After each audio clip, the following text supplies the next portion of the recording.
अस्सलाम वालेकुम दोस्तों और साथियों, उम्मीद है आप लोग खैरियत से होंगे। एक सवाल जो बहुत ज़्यादा पूछा जाता है, मैं इस वीडियो में कोशिश करूंगा कि उसके बारे में बात करूं। वो सवाल ये है कि वो तमाम लोग जिनको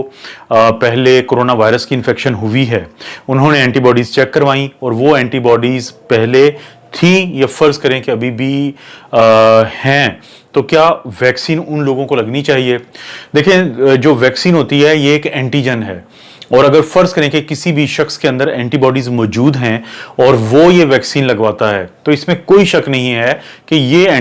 वैक्सीन उसको देने का कोई फ़ायदा नहीं है, क्योंकि वो एंटीबॉडीज़ जिस्म में तैयार हैं कि जब भी कोई वायरस आएगा या उसका कोई पार्टिकल आएगा तो वो उसको पकड़ के उसको उस पर अटैक करके उसको न्यूट्रलाइज कर देंगी। तो ये कोई सेंस नहीं बनता है कि किसी भी शख्स में जिसमें एंटीबॉडीज़ मौजूद हों तो उसमें वैक्सीन लगा के यानी एंटीजन दी जाए। दूसरा, फिर बहुत सारे लोगों का एक और सवाल होता है, वो ये पूछते हैं कि क्या ये ज़रूरी होगा कि हम अगर वैक्सीन लगवाना चाहें तो उससे पहले हमें अपनी एंटीबॉडीज़ चेक करवानी चाहिए, कि हो सकता है कि जो हमें फ़ीवर हुआ था, हमें फ्लू हुआ था उन दिनों में और हमने अपना बाकायदा चेकअप नहीं करवाया, हमने पीसीआर नहीं करवाया, तो हो सकता है कि वो वायरस की ही वजह से हो, तो हमें एंटीबॉडीज़ अपनी चेक करवा लेनी चाहिए। तो आइडियली ये ज़रूरी है। मैं आपको एक एग्जांपल देता हूँ कि जब हम हेपेटाइटिस बी, जो कि आम तौर पे हॉस्पिटल में एडमिशन जो होता है डॉक्टर्स का, या मेडिकल कॉलेजेस में जो एडमिशन होता है, या डॉक्टर जब जॉब शुरू करते हैं तो वो हेपेटाइटिस बी की वो वैक्सीन लगवाते हैं। तो ये वैक्सीन भी क्या करती है, एंटीबॉडीज पैदा करती है। लेकिन फर्ज करें अगर किसी में डाउट हो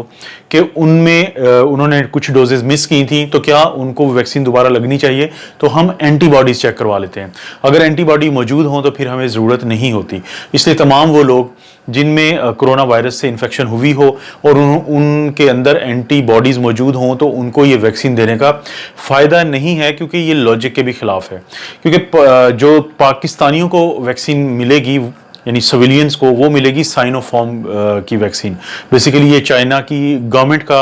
की एक यानी कि जो फार्मास्यूटिकल ग्रुप है, तो उसकी जो वैक्सीन है वो पाकिस्तानियों को मिलेगी। और उन्होंने, यानी जो साइनोफार्म है, उन्होंने अभी कुछ दिन पहले ही, ये गुज़िश्ता हफ्ते में ही, ये आप नोट कर रहे हैं कि उन्होंने अपना जो वैक्सीन का, जिसको हम कहते हैं कि वो डब्बा है, पैकेट है, वो जो बाकायदा वायल है, उसको भी उन्होंने शो कर दिया है। क्योंकि इससे पहले जो साइनोवैक है, उन्होंने अपनी बताया था कि ये है हमारी वैक्सीन की शक्ल, लेकिन अब साइनोफार्म ने भी बता दिया है कि ये है वो वैक्सीन जो मार्केट में भी आएगी और जो उनके लोगों को भी मिलेगी। और यही वैक्सीन वो है जिसके बारे में एक्चुअली मुआहदा हुआ है पाकिस्तान और का जो NIH है, यानी नेशनल इंस्टीट्यूट ऑफ हेल्थ है, और जो चाइना की गवर्नमेंट है, उनके दरमियान, कि कम अज़ कम हमें ट्रायल के सिलसिले में ही इतनी जो डोजेज मिल जाएंगी कि 1/5 ऑफ आवर पॉपुलेशन, यानी हमारी आबादी का 1/5 हिस्सा तो उनसे ही वैक्सीनेट हो जाएगा।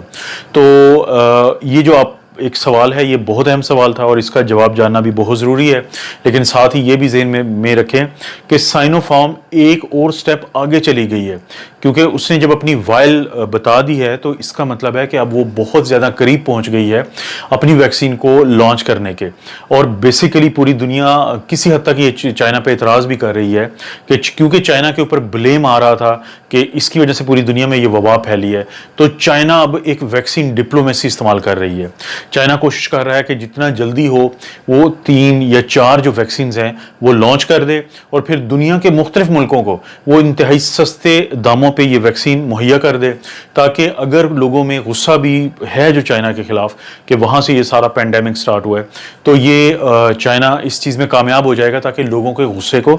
ठंडा कर दिया जाए। इस तरह वो अपनी एक गुडविल बना लेगा सब मुल्कों के साथ। तो जो वेस्टर्न कंट्रीज़ हैं वो चाइना के ऊपर एक वैक्सीन डिप्लोमेसी का भी इल्ज़ाम लगा रहे हैं। लेकिन इससे हमें क्या फ़ायदा हो जाएगा कि जो चाइना की एक ग्रोथ है वैक्सीन की, जिस तरीके से वो इनको ग्रो कर रहा है, तो इससे हमें ये फ़ायदा हो जाएगा कि दूसरे मुल्कों को ये वैक्सीन आसानी से मिल जाएंगी।